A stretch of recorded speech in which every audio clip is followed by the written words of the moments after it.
কৃষক বন্ধুর form fill up শুরু হয়ে গেছে বেশ কিছুদিন হলো এবং এর লাস্ট ডেট হচ্ছে 31শে জুলাই 2026। তো আর মাত্র 8 দিন বাকি আছে ফর্ম জমা দেওয়ার জন্য। সো যদি আপনারা এখনো ফর্মটি ফিল আপ না করে থাকেন এবং বুঝতে অসুবিধা হয়ে থাকে কিভাবে ফিল আপ করবেন, তো এই ভিডিওটি পুরো দেখেন। এবং এই ভিডিওতে আমরা পুরো স্টেপ বাই স্টেপ দেখব কোন জায়গাতে কি লিখবেন এবং ফর্ম ফিল আপ সম্পূর্ণ হয়ে গেলে এর সাথে কি কি ডকুমেন্টস আপনারা জমা দিবেন সেটাও আমরা এখানে দেখব। তো চলুন শুরু করা যাক। সো সবার প্রথমে 1 নাম্বার কলমে চলে আসি। সো 1 নাম্বারে যদি আমরা দেখি তাহলে এখানে আপনারা দেখতে পাবেন এখানে লিখেছে সুবিধাভোগীর নাম। সো এখানে যার নামে এই ফর্মটি আপনি জমা দিতে চাইছেন বা যার নামে জমি আছে তার নামটি এখানে লিখবেন। সেই ঘরে তার নামটি এখানে লিখে দিবেন। সো আপনারা নামটি বাংলাতেও লিখতে পারেন কিংবা ইংলিশেও লিখতে পারেন, সেটা আপনার ইচ্ছা।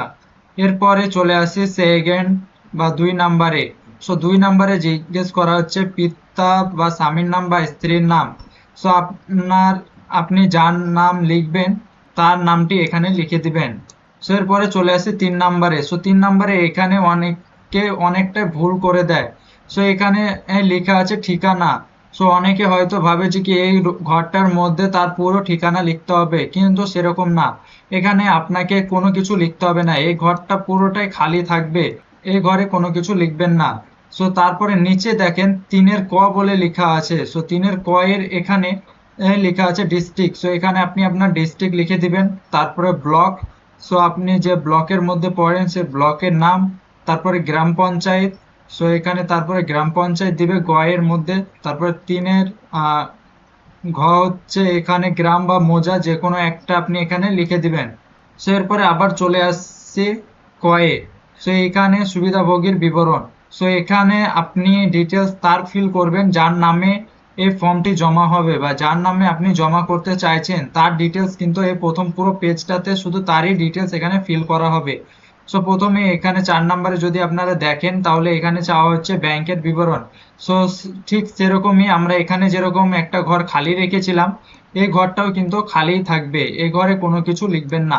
এরপরে নেক্সট 4-এর ক যেটা লেখা আছে এখানে আপনি আপনার নাম লিখবেন, ব্যাংকের নাম। এখানে দেখেন দুটো লেখার অপশন দিয়েছে, এখানে বলছে ব্যাংক ও শাখার নাম দুটোই আপনাকে লিখতে হবে। এখানে ইংলিশে যদি দেখেন তাহলে কিন্তু লিখে দিয়েছে name of bank and branch. So এখানে প্রথমে আপনি আপনার ব্যাংকের নামটি লিখে দিতে পারেন। আপনি চাইলে এটা ফুল ফর্মেও লিখতে পারেন, মানে আমি এখানে শর্ট ফর্মে লিখেছি পিএনবি মানে পাঞ্জাব ন্যাশনাল ব্যাংক। সো আপনি এটা চাইলে পারে পাঞ্জাব ন্যাশনাল ব্যাংক পুরোটা ডিটেলসেও লিখতে পারেন। এবং তারপরে একটা অ্যান্ড বা ও আপনার যেটা সুবিধা মনে হয় সেটা আপনি এখানে লিখে তারপরে আপনার ব্রাঞ্চের নামটি এখানে লিখে দিবেন। এরপরে চলে আসি 4-এর খ। সো এখানে আইএফসি কোড চাওয়া হয়েছে। সো এখানে আপনি আপনার ব্যাংকের আইএফসি কোড দিয়ে দিবেন। তারপরে ব্যাংক অ্যাকাউন্ট নাম্বার, এখানে ব্যাংক অ্যাকাউন্ট নাম্বারটি লিখে দিবেন। তারপরে হচ্ছে আধার সংযুক্ত মোবাইল নাম্বার। সো এখানে মনে রাখবেন যে মোবাইল নাম্বারটি আপনার আধার কার্ডের সাথে লিঙ্ক আছে সেই মোবাইল নাম্বারটি এখানে দিবেন। আর এই ডিটেলসটি পুরো কিন্তু আমরা ফিল আপ করছি যার নামে ফর্মটি জমা করব বা যার নামে জমি আছে, যিনি টাকা নিতে চাইছেন তার ডিটেলস এখানে আমরা ফিল করছি। তারপরে 6 নাম্বারে এখানে যদি আমরা দেখি তাহলে এখানে আধার কার্ড নাম্বার জানা হচ্ছে বা জিজ্ঞেস করা হচ্ছে। সো এখানে আপনারা আপনার আধার কার্ড নাম্বার দিয়ে দিবেন। তারপরে এখানে এপিক নাম্বার। সো এখানে এপিক নাম্বার বলতে বোঝানো হচ্ছে যে কি আপনার ভোটার কার্ডের নাম্বার। সো আপনার ভোটার কার্ডের যে নাম্বারটি থাকে সেই নাম্বারটি এখানে লিখে দিবেন। এপিক নাম্বার মানে ভোটার কার্ডের নাম্বার। এখানে আরেকটা অপশন দিয়েছে এসি নাম্বার। এটা হচ্ছে অ্যাসেম্বলি নাম্বার, অনেকে এটাকে অ্যাকাউন্ট নাম্বারও ভেবে নেয় কিন্তু এটা অ্যাকাউন্ট নাম্বার না, এটা অ্যাসেম্বলি নাম্বার। এই পুরো ডিটেলসটি আপনি আপনার ভোটার যে লিস্ট থাকে ভোটার লিস্টের মধ্যে এখানে পেয়ে যাবেন। এখানে অ্যাসেম্বলি নাম্বারটা লিখে দিবেন, সেখানে আপনি আপনার পার্ট নাম্বারও পেয়ে যাবেন। আপনি যদি ভোটার লিস্ট ডাউনলোড করেন তাহলে সেখানে এই ডিটেলসগুলো পেয়ে যাবেন, তার সাথে সিরিয়াল নাম্বার। সো এখানে সিরিয়াল নাম্বারটিও আপনার ভোটার লিস্টে পেয়ে যাবেন।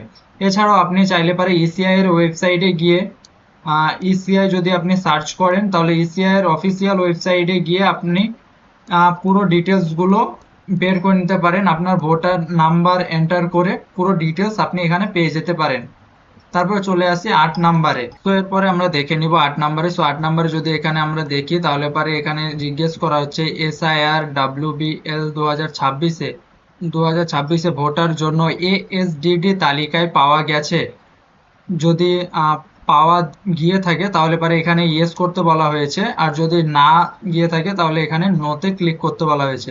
সো এখানে আমি আপনাদেরকে বলে দিই, এখানে যে এএসডি ডিডির এটা যে মানে, এখানে অনেকে হয়তো অনেক রকমের ভুল করতে পারেন, যে কি অনেকের হয়তো নাম বাদ চলে গেছে, সেটা নিয়ে হয়তো আপনারা এখানে ইয়েস করে দিতে পারেন। সো এটার মানেটা আমি আপনাদেরকে বলে দিই। এখানে এএসডিডির মানে হচ্ছে, এ মানে হচ্ছে অ্যাবসেন্ট, মানে অ্যাবসেন্টের জন্য যদি আপনাদের নাম বাদ গিয়ে থাকে। তারপরে আরেকটা পরের এস এর মানে হচ্ছে শিফটেড, মানে ধরেন আপনি আগে হয়তো এক জায়গায় থাকতেন, দিয়ে হয়তো এখন অন্য জায়গায় চলে গেছেন, তার জন্য আপনার নামটি বাদ চলে গেছে। বা তারপরে এর হচ্ছে ডি, তারপর ডি মানে হচ্ছে ডেথ, যদি কোনো মৃত ব্যক্তি হয়ে মানে মৃত ব্যক্তির ডিটেলস থাকে, তার জন্য হয়তো যদি নামটা বাদ গিয়ে থাকে, তার জন্য এখানে বলা হচ্ছে। আর তারপর লাস্ট একটা ডি, যেটার মানে হচ্ছে যে কি ডুপ্লিকেট, যদি ডুপ্লিকেটের কারণে আপনার নাম বাদ গিয়ে থাকে, এই চারটি কারণে যদি আপনার নাম বাদ গিয়ে থাকে তাহলে পারে আপনি এখানে ইয়েস করবেন, না তো এখানে নোতে ক্লিক করে দিবেন। এরপরে ৮ নম্বরেরই ক্ষয়ে এখানে জিজ্ঞেস করা হচ্ছে আপিল ট্রাইব্যুনালের মুলতবি রয়েছে। যদি আপনি মানে ট্রাইব্যুনালে অ্যাপ্লাই করে থাকেন, তো এখানে ট্রাইব্যুনালের অ্যাপ্লাই মানে এখানে কিন্তু অনেকে এর নাম বাদ গেছে, হয়তো যে কি আপনার ৪টে সন্তান আছে, ৫টি সন্তান আছে, এই কারণে অনেকের নাম প্রচুর বাদ গেছে, বা নাম ভুলের কারণে অনেকের এখানে নাম বাদ গিয়েছিল। তো তার আপনারা যদি ট্রাইব্যুনালে অ্যাপ্লাই করে থাকেন তাহলে পরে এখানে ইয়েসে ক্লিক করবেন, আর যদি ট্রাইব্যুনালে অ্যাপ্লাই না করে থাকেন তাহলে এখানে নোতে ক্লিক করে দিবেন।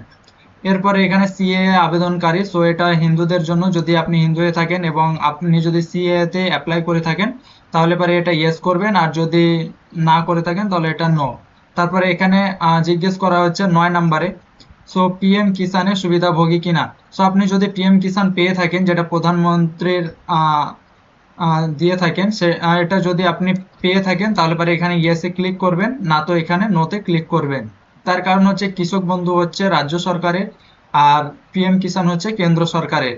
এরপরে ১০ নম্বরে, সো ১০ নম্বরে এখানে আপনি কি কাজ করেন সেটা এখানে জিজ্ঞেস করা হচ্ছে। সো আপনি যে কাজের সাথে যুক্ত আছেন সেই কাজটি এখান থেকে দেখে এই ঘর নেক্সট এই ঘরটিতে লিখে দিবেন। সো এরপরে চলে আসি আমরা নেক্সট ১১ নম্বরে। সো এখানে চাষযোগ্য জমির বিবরণ। সো এই পুরো ডিটেলসটি আপনি পেয়ে যাবেন হচ্ছে আপনার যে খতিয়ান আছে, বা আপনার যে রেকর্ড আছে জমির, সেখানে আপনার এই পুরো ডিটেলসটি পেয়ে যাবেন। জেএল নাম্বার, খতিয়ান নাম্বার, দাগ নাম্বার, এগুলো পুরো ডিটেলস আপনি আপনার সেই এই এই রেকর্ডের মধ্যে পেয়ে যাবেন। তারপরে এখানে চাষযোগ্য জমির পরিমাণ, সো এটাও আপনি আপনার রেকর্ডের মধ্যেই পেয়ে যাবেন। সো এখানে পুরো ডিটেলসটি ফিল করে দিবেন।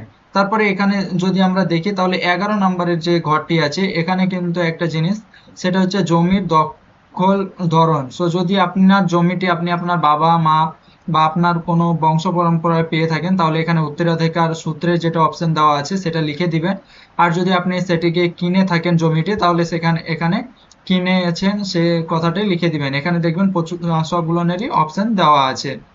এরপরে ১২ নম্বরে যেটি দেওয়া আছে সেটা হচ্ছে আয়কর প্রদানকারী কিনা। এখানে অনেকে অনেক বাংলায় যদি পড়েন তাহলে কিন্তু অনেকে হয়তো ভাবেন যে কি কাজ করেন কি করেন না, সেটা হয়তো জিজ্ঞেস করা হচ্ছে, কিন্তু এটা কিন্তু সেরকম না। এখানে জিজ্ঞেস করা হচ্ছে ইনকাম ট্যাক্স পে করেন কি করেন না, সেটা এখানে জিজ্ঞেস করা হয়েছে। সো এখানে আপনি যদি ইনকাম ট্যাক্স পে করে থাকেন, সরকারকে দিয়ে থাকেন, তাহলে পরে এখানে ইয়েস করবেন, না তো নোতে ক্লিক করবেন। এরপরে চলে আসি আমরা সেকেন্ড পেজে।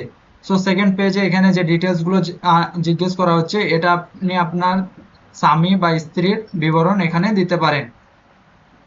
সো সেম প্রসেস, এখানে এই যে ঘরটি আছে পুরোটাই এটা আপনি আপনার ওয়াইফ বা আপনার স্ত্রী বা আপনার স্বামী বা আপনার ছেলে, যাকে আপনি এখানে রাখতে চাইছেন, তার ডিটেলস এখানে ফিল করে দিবেন। সো এখানেও যেরকম আমরা ফার্স্ট পেজে দেখলাম, সেকেন্ড পেজও সেম এখানে ওরকমই ফিল করতে হবে। এবং তারপরে এখানে আপনি আপনার সিগনেচার করে দিবেন, এখানে যেখানে লেখা আছে সুবিধাভোগীর স্বাক্ষর, সো এর ওপরে আপনি আপনার সিগনেচার করে দিবেন। অ্যান্ড এই যে নিচের যে জায়গাটা আছে, এটা আপনি যখন জমা দিবেন, যে অফিসার আর এটি জমা নেবেন, তিনি এখানে সিগনেচার করে এখানে সিরিয়াল নাম্বার সবকিছু ফিল করে আপনাকে এই পেজটি ব্যাক করে দিবে বা কেটে আপনাকে রিটার্ন করে দিবে। সো এবার আমরা জেনে নিই এর সাথে আমরা কি কি ডকুমেন্টস দিব। সো এর সাথে আপনাকে যে সমস্ত ডকুমেন্টসগুলো দিতে হবে সেগুলো হচ্ছে সবার প্রথমে হচ্ছে আধার কার্ড, 2 নাম্বার হচ্ছে আপনার ভোটার কার্ড, 3 নাম্বার হচ্ছে ব্যাংকের বই এবং 4 নাম্বার হচ্ছে আপনার যে রেকর্ড বা জমির যে ডিটেলস আছে যেটা আপনি ফিল করছেন সেই রেকর্ডের জেরক্স। সো এখানে কটা হচ্ছে 1 2 3 4 5। সো এই 5টা ডিটেলস আপনাকে এখানে দিতে হবে। এটা শুধু আপনার না, আপনার এবং আপনার ওয়াইফের দুজনেরই দিতে হবে। যদি আপনার নামে ফিল করেন তাহলে আপনার অ্যান্ড আপনার ওয়াইফের জেরক্স দুজনেরই জেরক্স এখানে দিতে হবে। আর যদি আপনার ওয়াইফের জন্য ফিল করে থাকেন তাহলে কিন্তু আপনারও ডিটেলস এখানে দিতে হবে। এছাড়াও যদি আপনি ট্রাইব্যুনালে অ্যাপ্লাই করে থাকেন তাহলে তার যে একটা কপি আপনি নিয়েছিলেন অ্যাপ্লাই করার পরে সেই কপিটিরও জেরক্স এখানে দিতে হবে আপনাকে, এর সাথে অ্যাটাচ করে দিতে হবে।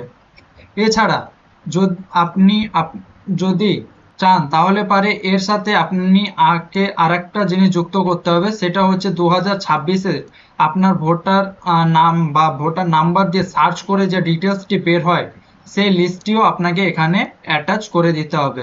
সো এখানে টোটাল হচ্ছে 1 2 3 4 5 6 7টি, টোটাল আপনাকে 7টি ডকুমেন্টস দিতে হবে। সো এখানে 7টির মধ্যে যেটা ট্রাইব্যুনালের অ্যাপ্লাই এর যেটা আছে এটা হচ্ছে অপশনাল। এটা যদি আপনি অ্যাপ্লাই করে থাকেন ট্রাইব্যুনালে তাহলে আপনাকে এই জেরক্সটি দিতে হবে, আর যদি অ্যাপ্লাই না করে থাকেন তাহলে পরে এটি দিতে হবে না। সো সেম আপনি যে ডকুমেন্টসগুলো দিবেন সেই সেম ডকুমেন্টসগুলো আপনার ওয়াইফকেও এখানে দিতে হবে, বা আপনার ওয়াইফ যদি ফিল করে থাকে তাহলে আপনার এখানে লাগবে। Thank you for watching. এছাড়াও যদি কোনো কিছু ডাউট থেকে থাকে তাহলে পরে কমেন্ট বক্সে অবশ্যই জানাবেন, সেটা আমরা অ্যান্সার করে দেবো। Thank you for watching.